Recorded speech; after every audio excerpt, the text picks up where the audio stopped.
As life comes to you, it produces within you desires that are beyond what you currently are experiencing. And so there is always this place that you would call forward or future from your current manifestations. We would call it present, because in the moment that you launch the desire, it becomes a reality unto itself that has attraction properties. And your inner being stands in that, what you want to call forward place, where your inner being wants to call present place. And so really the secret to living happily ever after, or living happily in this moment, the key to having this moment be a happy moment, the key to that is knowing how to manage that gap between what you've just launched and what you still believe. Because your life causes you to desire more than what is. It happens all day, every day. But your now reality, which you mostly examine through your physical senses, causes you to hold tight to what is while you are reaching for more.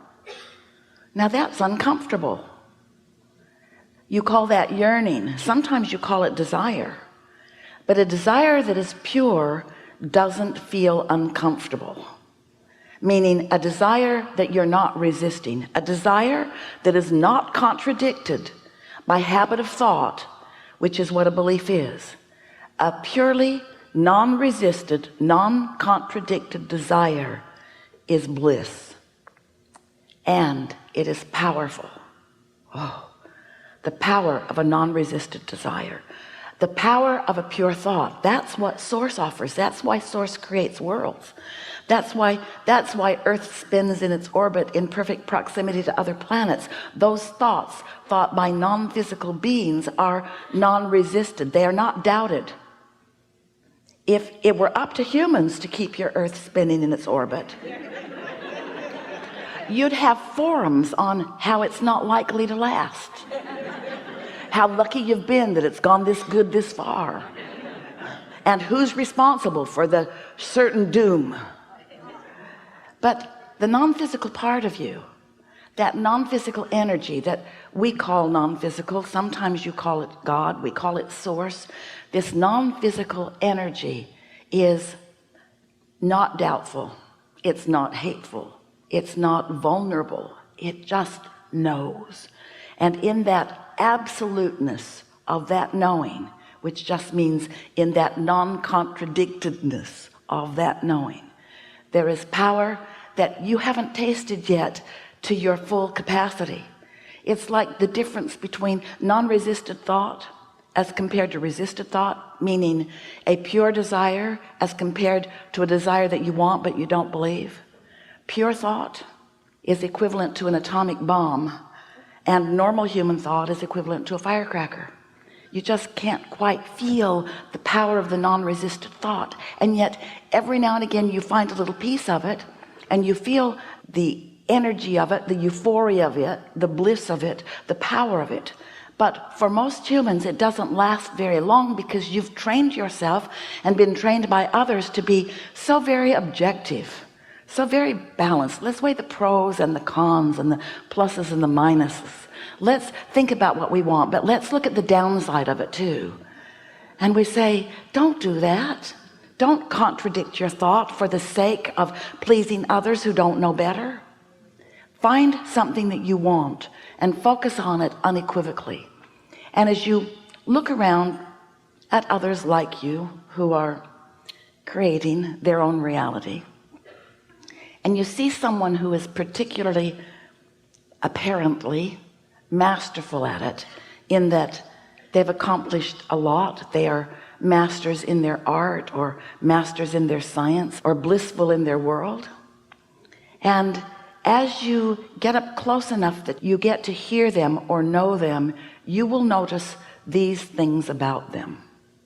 They speak of what they want, but they don't talk against it. They don't talk against their own desires. Jerry wrote a paper, Esther's Jerry, dearly departed, dearly not departed, but partly departed. Part of him departed, most of him still here. It's hard to explain. He croaked. He wrote a paper some years ago entitled, "Keep Your Ideas to Yourself Until They Are Fully Developed," because he watched so many people who he was counseling in financial matters who would have a desire and they would speak it to those around them who didn't believe in them, who didn't believe in success at all, perhaps. But people are so quick to warn each other about pitfalls, and that's contradicted thought. People are so quick to look for the downside of things. That's contradicted thought. But the difference that we want you to know and feel by the time you walk out of this room today is that the only difference worth really noting between you and your inner being, who is non-physically focused, is that your inner being never speaks against you or against your ideas of desire. And when you do, you cause a kind of separation. There's no possibility of separation, but you pinch yourself off from the fullness of who you are, and that pinched off state of being feels to you like negative emotion. Your emotions are your indicator of how in alignment you are, how fully and wholly you are, or how you are contradicting your own desire. Have you ever had an experience with another human? Usually they're related to you in some way, or married to you, or working with you, or living next door, or complete strangers, and you are having a conversation with them about something that you believe deeply in, and they believe deeply in it too. They just don't agree with you. And so you explain your perspective, which just makes them come on stronger with theirs, and then they explain their perspective, which just makes you come on stronger with yours. And so you've got this sort of tug of war going, and rarely is there any consensus that is formed under those conditions, because you just dig in a protective state to defend your position. Have you ever had that experience? Children? What we want you to realize is that those two perspectives are present within you, singularly, individually, you, every day, when you have a desire that you don't believe. I want more money, but I've never had enough money. I don't know anybody that really has enough money. My parents didn't have enough money. And while that is factually accurate, it doesn't need to remain that way. But the reason it does remain that way is because when you keep that vibration active as a belief, then your desire can't get far out ahead of it. And this is the thing, this is the premise that we want you to begin with today. We want you to listen to what we say next and try to get your thoughts around this, because as you accept this progression of your evolution, as you hear this simple premise that we're going to put forward right here, everything else will be easy for you from now on as you are creating your own reality. So here's the premise. You came from non-physical, but not all of you came. And in this physical body, you have a role to play in the co-creation between you and your non-physical counterpart.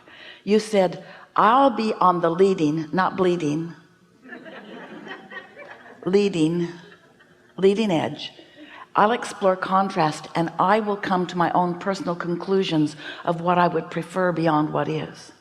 And your inner being said, and when you do that, we will accept from you the essence of what you are asking for, and we will hold it in a non-resistant state while you find a way of bringing your beliefs to match it.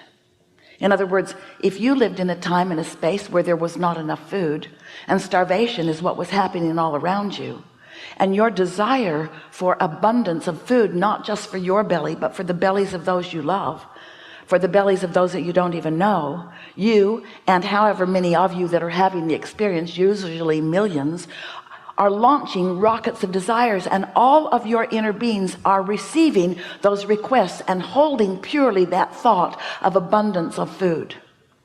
But the reality of your starvation in your human form keeps you from believing that, keeps you from accepting that, because what is so powerfully witnessed by you. And you would feel like a fool to pretend abundance when it isn't evident around you.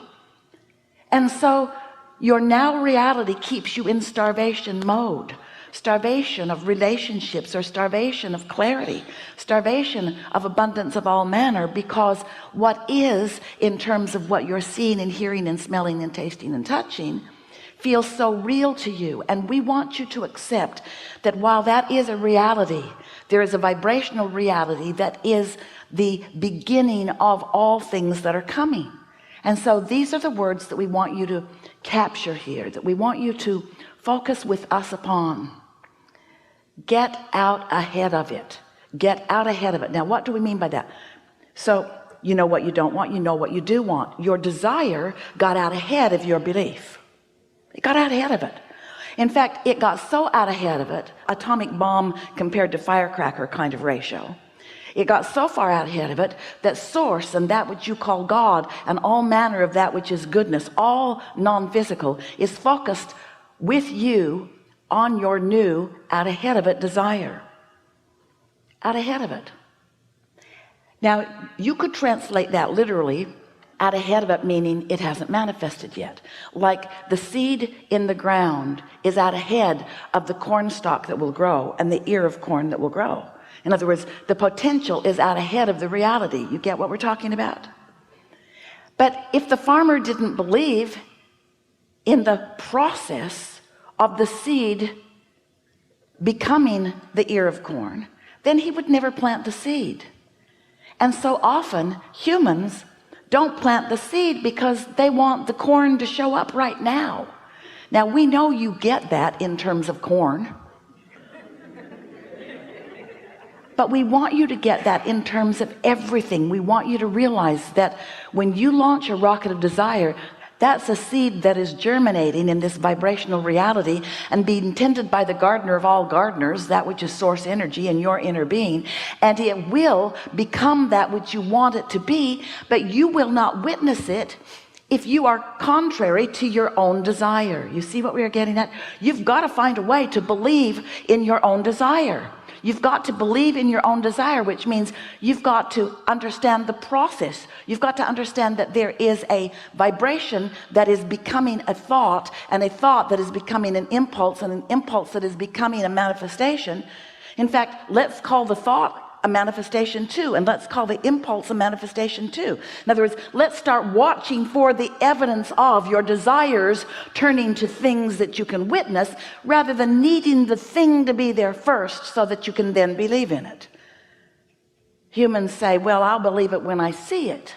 And we say, you got to believe it before you see it, or you can't see it. But what trips you up is that there are other things that you can see that have been created by others, or that were here when you got here, or that are easier for you to believe. So you don't quite make the equation that you, as a creator, as a master of creation, have some mastery to accomplish, and you can't be lazy about it. You got to pay attention to what you're doing vibrationally. You can't just complacently move along through life observing what you want. That's a good thing because you create more of that. But when you observe what you don't want, not so good, because you create more of that. Because this is a universe based upon attraction. There's no exclusion in this universe. So when you see something that you want and you say yes to it, you're saying yes to something that you want, and there's a very good chance that you are non-resistant to that, and so it will flow easily, usually quickly, into your experience. But when you see what you don't want and you shout no at it, you're really saying yes to the thing that you do not want. So you're saying yes to not enough money at the same time you're saying I want more money. I want more money, and yes, I want not enough money. And you want to say, no, I'm not. I'm saying yes to money and no to not enough. And we say, no, you're not. You're saying yes to money and yes to not enough money. You've got a tug of war going on inside of you, because in this universe that is vibrational, it's not verbal. Strange we verbal so much. This is not a verbal universe. This is a vibrational universe. And so you are speaking a vibrational language, and in many cases you are misusing it because you don't realize that you're speaking a vibrational language.